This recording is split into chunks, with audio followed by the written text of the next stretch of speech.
Everyone tells you that joy should fill your heart when the clock strikes midnight. It's supposed to be an enchanting instant, a fleeting second where the cosmos resets itself and everything negative gets left behind, erased by the thunder of fireworks and countless embraces shared among crowds. Yet, there exists a quiet reality that almost nobody discusses, though you feel it with crushing intensity deep within your chest. Precisely when the celebration noise fades away and the final glass has been emptied, a sudden quietness fills the space. It's exactly during this instant, as the collective excitement vanishes, that the emotional truth bursts forth with unstoppable power. You glance at your phone screen, checking notifications, and even though messages from numerous people wishing you prosperity might be there, one is missing. The single message that would truly give meaning to this transition between years is absent, and this void screams louder than any celebration could. It's peculiar how the human mind operates when cycles come to a close. Society pushes us to believe that a fresh year automatically means releasing, forgetting, and replacing what came before. They sell us the notion that January exists to erase memory and start from scratch, as though the heart were some machine that can be reformatted simply by swapping a calendar hanging on the wall. But you know it doesn't work that way. In fact, you feel precisely the opposite. Far from sensing that the connection to the old year is fading, stepping into the new year seems to have amplified the nostalgia. The feeling of emptiness doesn't arise because something is lacking in your daily routine, but because a fundamental piece of your emotional puzzle isn't physically present to cross this threshold alongside you. This feeling has a name, though it's rarely labeled correctly. We might call it the emotional hangover of the holidays. It has nothing to do with what you've consumed in terms of food or drink, but rather with the exhaustion that comes from pretending everything is perfect, while internally there's a constant doubt gnawing away. In the weeks leading up to this moment, the festive atmosphere forced you to maintain a smile, participate in rituals of abundance, and decree happiness. But the soul doesn't understand forced decrees. The soul feels what it feels. And what many people experience during these opening days of the year isn't clinical depression or a setback in their healing journey, but rather a profound confirmation that the love they felt was genuine and continues to be real. It's crucially important to understand that sadness or nostalgia at the start of the year isn't a sign of weakness, nor does it mean you failed in your attempt to move forward. On the contrary, this heightened sensitivity is a natural response to uncertainty. The new year presents itself as a blank canvas, and that's frightening. It's terrifying to think that paths might permanently diverge during this new chapter of 365 days. This fear is what causes torment, what makes you compulsively check your phone, or allows thoughts to wander to past holiday seasons, or moments shared in different times. The mind tries to cling to the familiar when facing the abyss of the new. But here's where perspective must shift to transform this pain into strength. This nostalgia you're feeling, this specific weight in the middle of your chest that surfaces when the sun sets during these January days, isn't punishment, it's an antenna. If we analyze this from a deeper perspective, we must ask ourselves why the memory of someone would persist so stubbornly, precisely when the entire environment suggests novelty. The conventional answer would say it's attachment, but there's a more interesting and hopeful viewpoint. The intensity of your memory is directly proportional to the intensity of the energy that moved within the connection. You can't forget what is left to trace in the soul, and attempting to force forgetting only creates more resistance. The social pressure to have a list of resolutions and ambitious goals often ignores the most human of all goals: connection. While the world rushes to sign up for gym memberships or begin strict diets, there's a large portion of the population, sensitive people like yourself, whose inner priority is to clarify matters of the heart. And that's all right. It's valid to want answers. It's valid to feel that the story isn't finished. What happens in January is that the barrier between the conscious and subconscious becomes thinner. The hectic pace of the past year served as a distraction, but the calm at the beginning of the year removes excuses and leaves us alone with our truth. And your truth is that this person continues to dwell in your thoughts. Write "truth" in the comments if you're feeling this too. Now, it's fundamental to consider a possibility that normally escapes the radar when sadness clouds vision. It's often assumed that this suffering is a solitary experience. You fall into the error of thinking that, while you miss them and remember, The other person is celebrating happily, without a single thought directed toward you. That's a trap set by fear. The reality of human connections is far more complex and symmetrical than it appears. If nostalgia has hit you forcefully during this turn of the year, it's very likely that it's not an emotion generated exclusively by you, but rather a resonance. Imagine for a moment that this sudden sadness didn't originate within you, but came to you as a signal, like a radio wave picked up by a receiver that's always turned on. This concept changes the rules of the game. It stops being a situation where one party forgets and the other suffers, and becomes a shared phenomenon. The emotional hangover isn't exclusive. In fact, the beginning of the year is even more brutal for those who flee from their feelings or try to cover the sun with one finger. You at least have the courage to acknowledge what you're feeling. You can look this nostalgia in the face, but what happens to someone who tries to bury the memory under layers of pride or distraction? For that person, the silence of January is deafening. Every Happy New Year received from insignificant people only highlights the silence from the person who truly matters. So, breathe calmly. There's nothing wrong with your emotional system. You're not stuck. You're simply perceiving the reality of the bond without the filters of daily life. This apparent emptiness is paradoxically the necessary space for something new to happen. For an answer to come, the question must first be posed, and your heart is posing this question to the universe right now with unprecedented force. What you're feeling is preparation for what's coming. Because in the world of energy, no emptiness remains unfilled for long. The nostalgia is simply proof that the space to receive is ready and open. If we pause to observe how nature functions, we'll see that nothing is truly separated. Tree roots interweave beneath the earth in a vast network that eyes cannot see, but which allows the entire forest to communicate. When one tree needs nutrients, another sends them through this underground connection. Humans aren't so different from these trees. Sometimes we believe we're islands, isolated beings moving through the world without truly touching others. But that's an optical illusion of our physical perception. The reality is that a fabric exists, an invisible structure that keeps us connected to those who have influenced our lives, regardless of physical distance or the time that has passed on the calendar. There was a great explorer of the human mind, Carl Jung, who dedicated his life to understanding these mysteries. He spoke of a kind of shared mind, a space where there are no barriers of time or space, which we all access unconsciously. Although we won't use complex terms, the essential idea is fascinating and deeply comforting. At this profound level, no separation exists. When two people have shared an intense emotional experience, their psyches somehow remain connected to each other. It's as if an invisible fiber optic cable had been stretched between both hearts. This cable doesn't get cut because one of them decides to block the other on social networks, nor does it break because the year changes. This connection operates in ways our rational mind struggles to understand. When your thoughts constantly drift toward this person during these early days of the year, it's not just memory at work.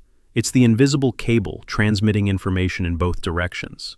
Every time you wonder what they're doing, every time you replay conversations in your mind, every time you feel that ache in your chest, you're not just passively remembering, you're actively sending energy through this channel. And here's what most people don't realize. That energy doesn't dissipate into nothingness. It arrives. It impacts. It's received by the person you're thinking about, even if they're not consciously aware of it in that exact moment. The human being is much more than flesh and bone. We're also electromagnetic fields, vibrations, frequencies that interact with the environment and with other human frequencies. When someone thinks of you intensely, especially with emotional charge, that thought creates a wave. This wave travels through the invisible fabric we mentioned earlier, and when it reaches you, your system registers it. You might not be able to explain it rationally, but you feel it. Perhaps it's a sudden warmth, an inexplicable restlessness, or simply the irresistible urge to look at your phone, expecting their name to appear. This mechanism works in both directions simultaneously. While you're sending out these waves of longing and remembrance, you're also receiving theirs. This creates a feedback loop, an energetic dialogue that happens beneath the surface of everyday awareness. Scientists who study quantum physics have discovered that particles remain entangled, even when separated by enormous distances. What affects one instantly affects the other, as if the space between them didn't exist. Human connections, especially those forged through deep emotional bonds, operate on similar principles. The distance is irrelevant. The passage of days means nothing. The connection persists. During these January days, when you feel that sudden surge of emotion or that overwhelming need to reach out, understand that it's not weakness. It's the cable vibrating with activity. It means communication is happening on levels you can't see, but can definitely feel.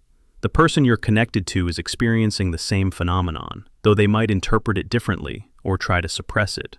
They might attribute their restlessness to stress, their sudden memories of you to random chance, their inability to fully engage with New Year celebrations to general melancholy.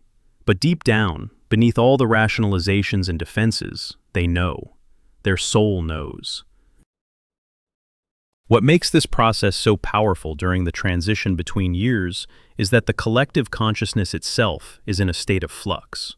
Humanity as a whole pauses, reflects, and reassesses during this time. This creates an energetic environment that's particularly conducive to these invisible communications. It's as if the universe itself opens wider channels for connection, for resolution, for clarity. The veil between what is and what could be becomes thinner. Messages that couldn't get through during the busy rush of December suddenly find their way. Think about the synchronicities you might have noticed. Perhaps you've heard their favorite song unexpectedly. Maybe you've encountered their name or something that reminds you of them in the strangest places. You might have even run into mutual friends or stumbled upon old photos at the most random moments. These aren't coincidences.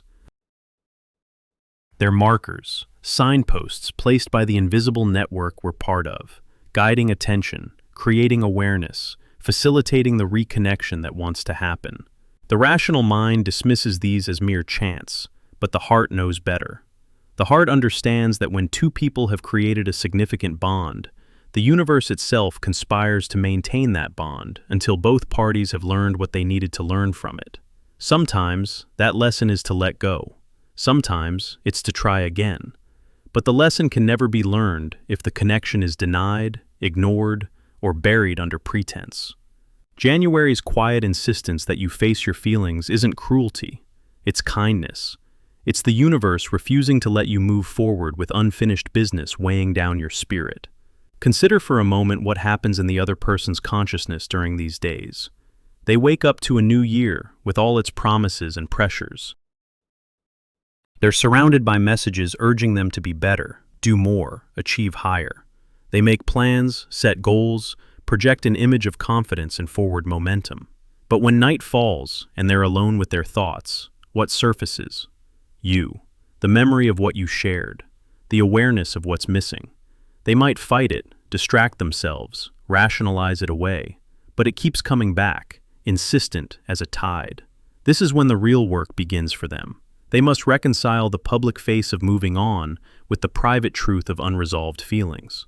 They must decide whether to honor the voice of pride or the voice of the heart. And here's the crucial part. Your continued presence in their thoughts, your energetic persistence, makes it harder for them to ignore this choice. You're not actively pursuing them. You're not forcing anything. You're simply existing in your authentic emotional state, and that authenticity resonates across the invisible cable, making denial less and less sustainable. The dreams become more vivid. The synchronicities multiply. The awareness grows that something fundamental is incomplete. This isn't manipulation or wishful thinking. It's the natural consequence of genuine connection, asserting itself against artificial barriers. Two systems that achieved harmony don't easily settle into discord. They vibrate with the memory of alignment and seek to restore it. This is physics as much as it is emotion. This is how the universe maintains its tendency toward balance and completion. And it's very likely that during these first days of the year, you've noticed unusual activity during your rest hours. Something that goes beyond simple insomnia or a bad night. There's a very specific phenomenon that normally occurs when two people maintain an active and powerful energetic bond. It involves suddenly waking up, as if a spring propelled you between 3 and 4 in the morning. There's no noise in the street. You have neither thirst, nor cold, nor excessive heat. You simply open your eyes suddenly, with a feeling of alertness, as if someone had called your name or entered the room. In the spiritual realm, this is known as the energetic visit. The theory states that when the person of your interest thinks obsessively about you just before falling asleep, or even while deeply dreaming, their consciousness projects toward you.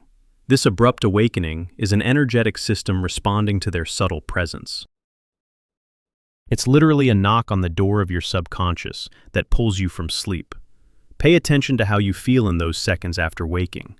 Often, the feeling isn't fear, but rather a strange familiarity, a mixture of anxiety and warmth in the chest. It's possible that you feel an inexplicable urgency to look at your phone, or simply an absolute certainty that this person is thinking about what you both experienced. This happens because when sleeping, the resistance of the ego disappears. If pride doesn't allow them to make contact during the day, their mind freely seeks yours at night. The dreams you have during this period aren't random either. When you dream that you're conversing, that you're looking into each other's eyes, or that you're clarifying what's pending, it's very likely that it's not your brain's fantasy, but rather an encounter on the astral plane, where communication flows without earthly fears. These dreams are usually incredibly vivid, so much so that upon waking, it's hard to distinguish reality from fantasy. You get up with the tactile feeling of an embrace, or with the echo of their voice still reverberating in your ear. Sometimes you wake with an emotion that doesn't belong to you, like a deep sadness or sudden joy that has no obvious cause in your current life. That's remote empathy. You're channeling the emotional state of the one who misses you. If this person wakes anxiously because they don't have you, you can receive that shock wave and wake up with an accelerated heart. It's the ultimate proof that the channels are open and transmitting at maximum capacity. Understanding this transforms nightly torment into peace. You no longer see insomnia as an enemy, but as a moment of connection. You know that when sleeplessness makes you think about this story, it's almost certain that on the other side of the city or the world, someone is staring at the ceiling with the same question in their head. The night acts as a bridge, and while the body rests, the souls work, negotiate, and heal what pride won't touch during the day. But when dawn breaks, this nocturnal energy doesn't disappear.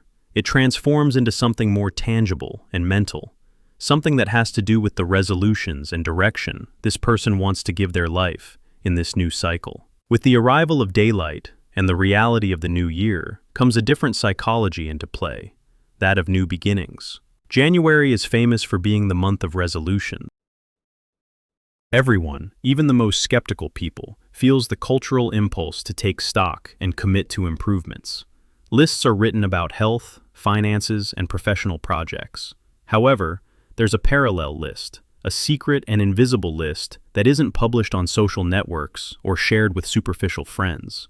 It's the list of emotional deficiencies and deep longings, and on this private list, your presence becomes unavoidable for the person trying to make sense of their life without you. The psychology of new beginnings has an interesting side effect. When attempting to imagine a better future, humans inevitably compare their present with moments when they truly felt alive. When this person evaluates their past year and projects the beginning, they realize that external success doesn't compensate for internal loneliness. The euphoria of the holidays passes quickly, and what remains is the reality of routine. If the bond you shared was genuine, you've become the emotional quality standard for this person. Every new interaction or attempt to meet new people is measured, consciously or unconsciously, by the benchmark you left behind. And in that comparison, the absence of what you offered feels like an abyss. It's very likely that one of this person's unwritten resolutions is to find peace and authenticity. And precisely at this point, a quiet but powerful internal process begins. This person recognizes that genuine emotional fulfillment cannot be replaced by external achievements. No professional success, no new contact, no superficial distraction can compensate for the depth of what they experienced with you. As the new year progresses, it becomes increasingly clear that what's missing isn't just any person, but you, the quality of your connection, the calm they only found in your presence. This awareness grows slowly but unstoppably, and it brings with it a new clarity. To move forward, they must face what's still open. This is how the silent resolution forms that will determine the path ahead. Not an impulsive desire, not a fleeting emotion, but a mature thought that healing and future are only possible if they confront the heart matter they've ignored for too long. And even though there's no visible step yet, the change has already begun. Because when a person recognizes that the truth of the heart is stronger than pride and fear, it's only a matter of time before that truth finds its way outward. If you embrace the transformation, write, "I'm ready," in the comments.